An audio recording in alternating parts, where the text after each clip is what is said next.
우리 하나님의 말씀 마태복음 5장 6절의 말씀 보도록 하겠습니다. 마태복음 5장 6절의 말씀입니다.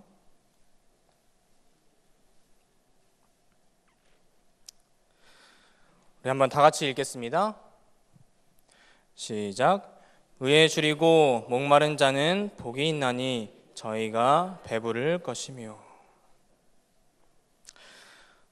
성도 여러분 안녕하십니까? 또 이번 주에 아주 짙은 미세먼지를 뚫고 영혼의 호흡을 하기 위해서 이 자리에 오신 여러분들을 환영합니다. 연말기도주의 셋째 날, 오늘은 나는 의에 줄이고 목마른 자인가? 라는 제목으로 말씀의 은혜 나누도록 하겠습니다. 1900년대 미국의 심리학자 매슬로우라는 사람이 있었습니다. 이 사람의 이론은 아직까지도 잘 사용되고 있는 이론인데요. 이 매슬로우의 욕구 단계설, 욕구 5단계라고도 하는 이론입니다. 이 이론을 보면 5단계로 딱 이루어져 있는데 최하위 이론은 어떤 이론이라고 되어 있습니까? 생리적 욕구. 그래서 식욕, 성욕, 수면욕, 배설 이런 것으로 이루어져 있습니다. 아주 인간적이고 우리가 하지 않으면 안 될 것 같은 당연한 욕구 같습니다. 우리도 마찬가지로 이런 욕구를 가지고 있죠. 그런데 오늘 본문을 보니까 의에 줄이고 목이 마르다고 되어 있습니다. 딱 보시기에 어떤 욕구 같아요? 처음에 딱 보고 저는 제일 하위 욕구가 아닌가 이렇게 좀 보게 되었습니다. 요즘 스마트폰 혹은 컴퓨터로 우리는 너무 많은 것을 할 수 있습니다. 세계 최대의 동영상 채널 유튜브에 가면요, 다양한 영상을 볼 수 있습니다. 학생들은 아마 이런 영상을 많이 보았을 텐입니다. 저도 필요한 영상을 구하고자 하면 여기서 이제 구하기도 합니다. 이곳에서 제가 재미있는 영상을 제작한 것을 볼 수 있었습니다. 그것은 바로 무엇이랍니까? 24시간 동안 잠 안 자기 대 밥 안 먹기. 24시간 동안 둘이서 한 집에 들어가서 타이머를 딱 켜놓고 내기를 하는 겁니다. 영상을 제가 보여드릴 수는 없지만 이 대결의 승자는 누가 되었을까요? 막상막하의 대결을 펼치다가 결국 잠을 이기지 못한 사람이 새벽 4시에 잠에 드는 결과로 이어졌습니다. 아침 먹고, 점심 먹고, 간식 먹고, 저녁 먹고, 야식 먹고 먹으면 어때요? 졸립니다. 그래서 집안에서만 있다 보니 버티고 버티다가 이제 4시가 넘어서 잠에 들고 말았습니다. 여러분은 안 먹기와 안 자기를 하면 어떤 걸 하실 수 있겠어요? 안 먹기. 차장님이 안 먹기. 저는 쉽사리 정하지 못하겠더라고요. 어찌되었건 인간의 욕구는 강하고 결국 그 1차원적인 욕구 앞에 지는 것이 나약한 인간의 모습이라는 것입니다. 이렇게 배고프고 졸린 사람들, 그 사람들은 그 욕구를 채우기 위해서 밥을 먹고 잠을 잡니다. 맨 처음에 제가 이야기한 것처럼 본문을 살펴보니까 욕구와 마찬가지로 이것이 어떤 욕구와도 되게 관련이 되어 있는 것 같습니다. 우리 주변을 둘러보면 돈을 손을 넣기 위해 안달려 있는 사람, 쾌락을 찾아서 밤낮 없이 헤매는 사람들, 명예와 권력을 손에 넣기 위해서 혈안이 된 사람들, 이 사람들을 많이 볼 수 있습니다. 이 사람 모두는 세상 영광에 줄이고 목말라 하는 자들이라고 할 수 있겠습니다. 그러나 그들 중에 자기가 원하는 것을 모두 손에 넣은 사람은 아무도 없습니다. 설령 그것을 손에 넣었다고 할지라도 그것으로 인해서 만족하고 기뻐하고 영원토록 보람을 느끼는 사람은 한 사람도 없을 것입니다. 솔로몬 또한 정말 많은 것을 누린 후에 모든 것이 헛되다고 결론을 내린 것입니다. 시편 41편 1절은 이렇게 얘기합니다. 하나님이여, 사슴이 시냇물을 찾기에 갈급함같이 내 영혼이 주를 찾기에 갈급하나이다. 우리는 이 성경절을 통해서도 우리가 어떤 것을 원하고 있구나라고 알 수 있습니다. 그런데 여기서 우리가 원하는 것, 찾는 것은 무엇입니까? 예수님을 찾고 있습니다. 이 유대 지방은 건기가 되면 비가 거의 오지 않습니다. 그런 곳에서 뛰어 돌아다니던 이 사슴이 목이 말라서 시냇물을 찾는 것처럼 우리도 지금 주님을 찾고 있는 것입니다. 우리가 찾는 그 예수님의 큰 특성 중 하나는 바로 오늘 주제처럼 의롭다는 것입니다. 오늘 그 의로우신 예수님께서는 우리가 진정 배고파해야 하고 목말라해야 할 것은 따로 있다고 선언하십니다. 그것은 의라고 말씀하십니다. 예수님께서 오늘 본문에 의에 줄인 자가 복이 있다고 하셨는데 구약시대부터 예수님이 이미 우리에게 의를 요구하셨습니다. 예레미야 4장 1절에서 2절에 있는 말씀입니다. 예레미야 4장 1절에서 2절에 있는 말씀 제가 읽겠습니다. 여호와께서 가라사대 이스라엘아 내가 돌아오려거든 내게로 돌아오라.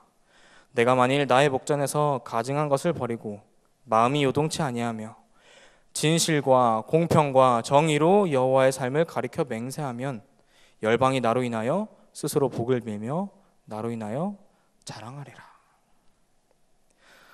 눈물의 선지라고 불리는 이 예레미야 시대 때 이스라엘 백성들은 영적으로 타락한 모습을 보여주고 있었습니다. 그런 이스라엘에게 선지자 예레미야를 통하여 하나님께서는 돌아오라 고 이야기합니다. 돌아오라거든 내게로 돌아오라. 그런데 그냥 돌아오는 것이 아니라 진실과 공평과 정의를 가지고 돌아오라는 것입니다. 여기서도 지금 의가 등장하고 있는 것입니다. 무너져가는 이스라엘, 배도한 이스라엘에게 하나님께서는 돌아오라, 의를 가지고 돌아오라, 의롭게 행하라고 말씀하십니다. 다음 장인 예레미야 5장 1절은 이렇게 기록되어 있습니다. 너희는 예루살렘 거리로 빨리 왕래하며 그 넓은 거리에서 찾아보고 알라. 너희가 만일 공의를 행하며 진리를 구하는 자를 한 사람이라도 찾으면 내가 이 성을 사하리라. 하나님께서 타락한 이스라엘을 사하시겠다고 하셨는데 어떤 사람을 찾으면 용서해 준다고 하고 계십니까? 공의를 행하며 진리를 구하는 자를 찾으면 용서해 준다고 하셨습니다. 당대에 의로운 사람이 없던 것입니다. 사실 이스라엘 백성들은 자기 선조의 역사 속에서 의인이 없어서 무너진 도시 이야기를 잘 알고 있습니다. 창세기 18장 26절입니다. 여호와께서 가라사대 내가 만일 소돔 성 중에서 의인 50을 찾으면 그들을 위하여 온 지경을 용서하리라. 의인 50을 찾으면 용서하시겠다고 하셨어요. 그런데 이 도시가 정말 의로운 사람 50명이 없어서 무너졌습니까? 10명이 없어서 무너졌습니다. 10명. 많은 신학자들은 이 도시의 인구를 약 5만 명 정도로 보고 있습니다. 이 5만 명 중에 의인 10명이 없어서 도시는 무너진 것입니다. 이미 창세기에서의 이 내용을 통해서 의롭게 살 것에 대한 교훈을 알고 있었던 이스라엘은 같은 실수를 반복합니다. 하나님께서 의롭게 살 것을, 정의와 공의를 행할 것을 지속적으로 말씀하십니다. 그렇다면 어떤 것이 의로운 삶인가? 어떤 것이 의로운 삶인가? 의로운 삶을 사는 것은 의에 대한 두 가지 단어, 방금 살펴봤던 두 가지 단어, 공의와 정의, 두 가지의 뜻을 살펴보며 더 자세히 알아보겠습니다. 공의라는 단어는 히브리어 원어를 살펴보면 체다카인데요. 이것은 올바른 관계를 뜻합니다. 사람과 사람, 하나님과 사람 사이의 올바른 관계. 그럼 언제 하나님께서 너희 둘 사이에 올바른 관계를 맺고 있구나라고 칭찬하시는가 하면 마음을 같이 할 때, A가 B에 우리 서로가 서로의 처지에 대해서 공감하고 마음을 같이 했을 때 하나님은 이걸 보고서 올바른 관계다, 너 체다카가 있다, 너 공의롭다 하시는 겁니다. 이 공의를 신약 성경은 내 이웃을 내 몸처럼 사랑하라, 또한 웃는 자와 함께 웃고 우는 자와 함께 울라, 이렇게 표현하고 있습니다. 정의라는 단어는 또 마찬가지로 원어로 미시파트입니다. 재판 혹은 판결이라는 뜻을 가진 단어입니다. 성경이 말하는 재판이라는 것은 말 못하는 자, 고아, 과부, 나그네 이런 사람들, 힘이 없고 돈이 없어서 억울한 일을 당해도 자기 목소리를 내지 못하는 사람, 이 사람들의 목소리에 귀를 기울이고 그 목소리를 대변하는 것, 성경은 그것을 재판이라고 말합니다. 이 미시파트라는 단어가 재판하다라는 동사에서 나왔는데요, 이 재판하다라는 동사에 고아, 과부, 나그네 이런 약자들이 목적으로 쓰이는 경우에는 하나같이 원통함을 풀어주다 이런 뜻으로 쓰이곤 합니다. 약자들의 원통함을 풀어주다, 이것이 재판이고 정의라는 것입니다. 이 일을 쉽게 돕기 위하여 한 사람이 이야기를 해보겠습니다. 이 사람이 누구입니까? 누구라고 나와 있어요? 홍길동입니다. 제가 땡땡 홍길동이라고 해놨는데 사실 이제 여기에 힌트가 다 이미 들어가 버렸습니다. 무슨 홍길동이라고 하면 좋을까요? 의적 홍길동이라고 하면 좋을 것 같습니다. 의적이라 함은 의로운 도적인데, 아니 도둑질하는 사람이 도적이면 도적이지 의로운 도적은 무슨 말일까요? 바로 부자들의 재산 혹은 부당하게 뺏은 재물들을 가난한 사람들에게 나누어 주었기 때문입니다. 물론 누군가의 재산을 빼앗아서 주는 것은 잘못된 행동이지만 가난한 사람들을 도와주었다는 홍길동의 이 행동 때문에 홍길동은 도적은 도적인데 의로운 도적이라고 불리운 것입니다. 가난한 사람들을 도와주고 약자들의 편에 서 있기 때문에 의롭다고 불리우는 것이죠. 하나님께서는요, 우리를 의롭다고 칭해주고 계십니다. 그런 우리는 현재 잘 살고 있습니다. 먹을 것도 많고요, 잠잘 곳도 있고요, 여가 생활도 즐깁니다. 그리고 무엇보다 우리를 그 의롭다고 하시는 예수님 믿고 살아가고 있습니다. 그런데 예수님 믿고 살아가는 사람들인 우리들은 이 의에 줄인 삶을 살아가고 있습니까? 방금 본 것처럼 공의롭고 정의로운 삶을 살고 있습니까? 우리의 이웃을 나의 몸처럼 상하고 있는지, 웃는 사람과 함께 웃어주고 우는 사람과 함께 울어주는 그런 아름다운 삶을 살고 있는지, 주변에 어려운 사람들의 목소리를 들어주는 삶을 살고 있는지, 이러한 삶을 살아가게 되기를 간절히 바랍니다. 혹시 아직도 예수님을 알지 못한 사람들에게 예수님을 전하지 않는다면, 나 혼자 구원받겠다고 우리 윗집, 우리 옆집 아주머니께 예수님을 전하지 못했다면 그것은 정말 의로운 삶은 아닐 것입니다. 오늘 이 기도 시간, 아직도 내 주변에 그 의로우신 하나님을 알지 못하는 이들을 위해 기도하는 그런 복된 시간 되기를 간절히 바랍니다.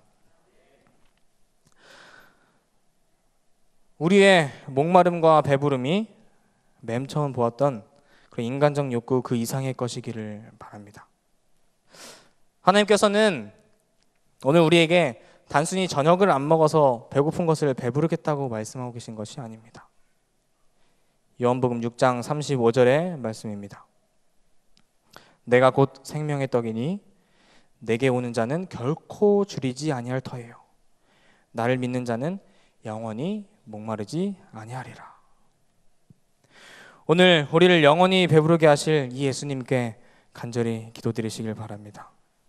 우리 마음속에 생명의 떡을 주시는, 생명의 떡이신 그 예수님을 찾는 심정 갖게 되기를 간절히 바랍니다. 성경주석, 오늘 본문인 성경주석에서는 이렇게 얘기합니다. 그리스도인들은 자신의 의를 확립하는 대신 하나님의 의를 복종하라는 부름을 받았다. 그들은 그리스도를 믿음으로 말미암은 것이니 곧 믿음으로 하나님께로서 난 의를 추구했다. 세상의 욕심, 그리고 나 스스로 의로워지려고 하기를 포기하십시오. 단지 우리는 하나님의 의를 복종하기만 하면 된다는 것입니다. 이어서 마태복음 6장 33절입니다. 너희는 먼저 그의 나라와 그의 의를 구하라. 그리하면 이 모든 것을 너희에게 더하시리라. 우리가 하나님의 의를 복종하는 방법이 어렵다고 생각이 든다면 그것이 무엇인지 하나님께 구하는 시간 되기를 바랍니다. 또한 산상본 19장에서는 이렇게 얘기합니다. 만일 그대가 마음 가운데 어떤 부족을 느낀다면, 또한 의에 줄이고 목마른 것 같은 생각이 든다면 이것은 그리스도께서 성령의 선물을 통하여 그대 스스로는 할 수 없는 것을 그대를 위하여 해주시고자 그대의 마음에 역사하고 계신다는 증거이다. 아멘. 저는 이제 졸업을 앞두고 또 학생전사 실습 기간인 2년의 시간을 모두 이제 맞춰갑니다. 이제 2년의 기간 모두 이곳 우리 별내교회와 함께했습니다. 진짜 학생들과 지지고 볶고 또한 이 교회에서 여러 것을 배웠습니다. 졸업을 하면서 내가 정말 목회자로서 준비가 잘 되었나? 말씀을 준비하면서 의에 줄이고 목마른 사람이었나 고민하게 되었습니다. 기도로 고민하던 와중에 저는 내년 1년을 선교사로서 하나님께 드리기로 결심했습니다. 그래서 다음 달이면 제가 이제 이 실습이 마쳐지고 저는 이제 필리핀 천명 선교사 센터로 가게 됩니다. 평생 하나님의 사역을 하면서 살아갈 것이지만 다양한 경험과 해외 선교를 위해서 내 모든 삶 중에 겨우 1년을 이제 천명 선교사로 지원하게 되었습니다. 우리 교회 이제 김동 목사님도 다녀오셨다고 하는데요. 목사님이 18기, 제가 가게 되면 이제 53기로 가게 됩니다. 이미 가기로 결심하고 이 말씀을 준비하면서 방금 읽은 말씀이 더욱 와닿았던 것 같습니다. 내가 아직 부족한데, 내가 아직 하나님의 의를 잘 모르겠는데 하고 있을 때 말씀으로 함께 하시는 주님, 이렇게 말씀하십니다. 제가 다시 한번 읽어 올리겠습니다. 만일 그대가 마음 가운데 어떤 부족을 느낀다면, 또한 의에 줄이고 목마른 것 같은 생각이 든다면 이것은 그리스도께서 성령의 선물을 통하여 그대 스스로는 할 수 없는 것을 그대를 위하여 해주시고자 그대의 마음에 역사하고 계신다는 증거이다. 내가 의에 줄이고 목마른 것 같은 생각이 들기만 하여도 그리스도께서는 우리의 마음 속에 이미 역사하고 계신다는 것입니다.